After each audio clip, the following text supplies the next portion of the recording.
Hello and welcome to Leonard Reviews. I'm David Leonard and this is a review on the Virtual Boy. As you can tell by the controller in the back there. But first, I want to talk about a little bit of the history of Nintendo portables in general. This is the Game & Watch. This was created by Gunpei Yokoi, along with the Game Boy, which I'll also feature in a little bit, and the Virtual Boy. Because it starts here, Game A. Here we go. Basically, this is actually a reproduction model from Club Nintendo that's like 800 coins or whatever, but it's one of the more basic games, actually one of the first games released on the Game & Watch series. They actually had a long-lasting series throughout the 80s of hundreds of these standalone devices, including Donkey Kong and Zelda and Mario and so on, and they had like tons of these things. And so this main character, Mr. Game & Watch, was also featured in several versions of the Super Smash Bros. Series, where most people know him, along with some other characters that Nintendo haven't really used in a while. But of course, it goes a little faster and a little faster. And you can also press the time that turns off the audio. But if you set up the time properly, you could also use it that way. So anyways, put that out of the way. Put the little slip back in here because it uses a watch battery, like a Game & Watch. The idea is it's small enough you could fit into your pocket and have a convenient little game, which back in the 80s, was kind of a revolutionary idea until they came out in 1989 with the original Game Boy. This is obviously not the very original. It's clear model released somewhat later, but it basically works the same way. It uses 4 AA's and these larger cartridges. And it's got in here like Tetris Blast. We remember getting this as a kid and putting in Pokemon and using the link cable over here and Tetris Blast and that. So it's grayscale. Eventually they released the Game Boy Pocket and Game Boy Color and then Game Boy Advance and so on. But to take you back to a time like 1995, the N64 wasn't ready. It wouldn't be ready until 96. But Sony had already released the PlayStation and Sega had already released the Saturn, both 32-bit systems, both higher end with proper 3D graphics and CD-ROM technology, and all these advantages over Nintendo's Super Nintendo. And so they go to Gunpei Yokoi, the guy who made the Game & Watch and the Game Boy, and said, the N64 isn't ready yet, what have you got for us? So they created the Virtual Boy, which will feature the headset in a bit. This is the full stand set with the controller and the battery pack. It takes 6 AA's, and they just slide in the back of the controller. And so the controller is basically the power, along with the control. It hooks up to the device itself. The device itself can clip off of its stand. I can get a nice view of it here, moving the stand out of the way since I don't need that. So basically, you got a twin little viewfinder here that you can actually have. This has a series of mirrors which reflect the image, and it's all red. The reason is because if it were full color, it'd be far too expensive for the time's technology to create it that way. And even Gunpei Yokoi himself said that it was a mistake to release this so early. That it was in like prototype development phase, and they wanted to give it another couple of years to make it in full color and give it a better 3D effect and so on. So this is the front of the device. It's got a little Virtual Boy logo on there, and this is where the cartridges go. So to pull this one out, this is vertical force. You just plug in there. This is where your controller plugs in. There's also an external port on the top here, which was normally for a multiplayer. It was never officially released. And there were 2 games that were planned to use it. Waterworld was one of the only third-party titles released for the system, and they pulled that feature out before the system was released.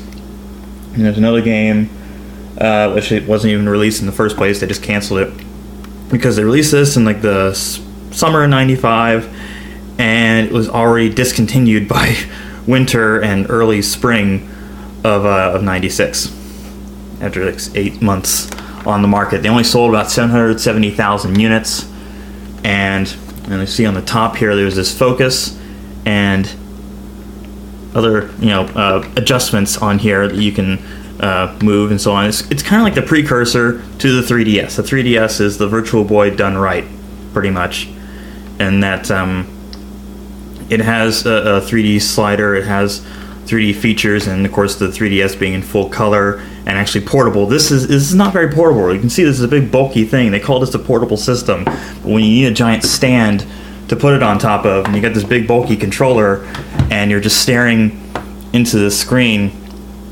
They also said, like, if you play this for more than 15 minutes, I've seen even more than 10 minutes, your eyes will get very fatigued, and it wasn't ready for prime time. You can tell from the controller, though. This is kind of a precursor to the analog stick. They just had 2 D-pads, one of the first and only systems, I believe, to have 2 D-pads. This is mainly used in Tellero Boxer, here. Oop, yeah.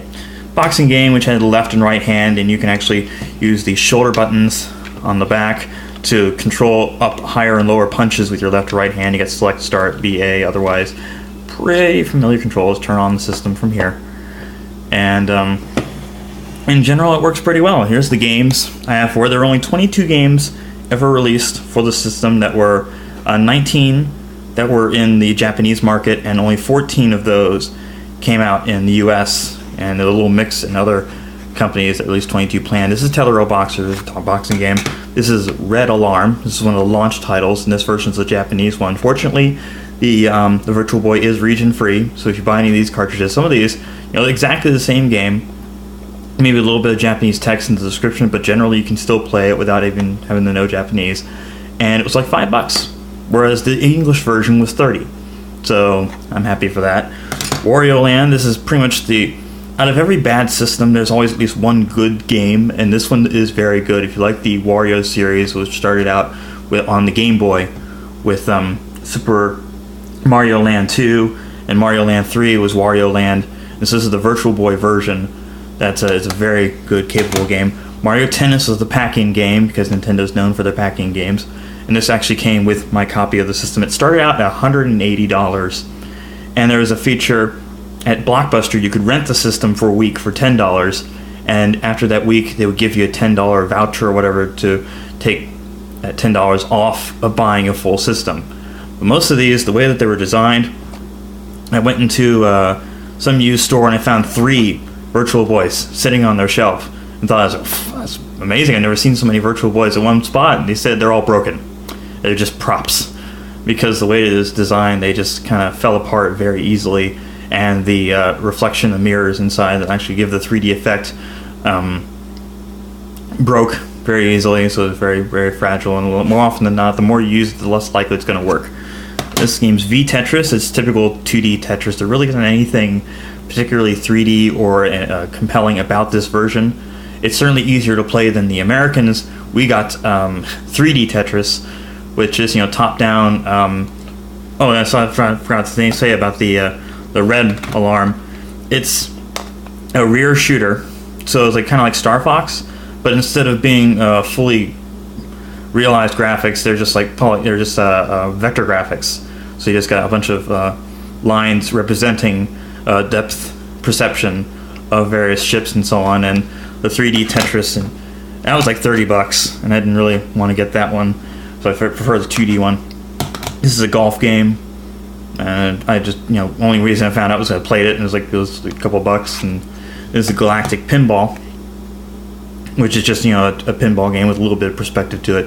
Another interesting thing, though, if you remember the series on Nintendo Power, the magazine, they had a character called Nestor, and Nestor would review games and give hints and tips and tricks and so on throughout the whole series of Nintendo Power.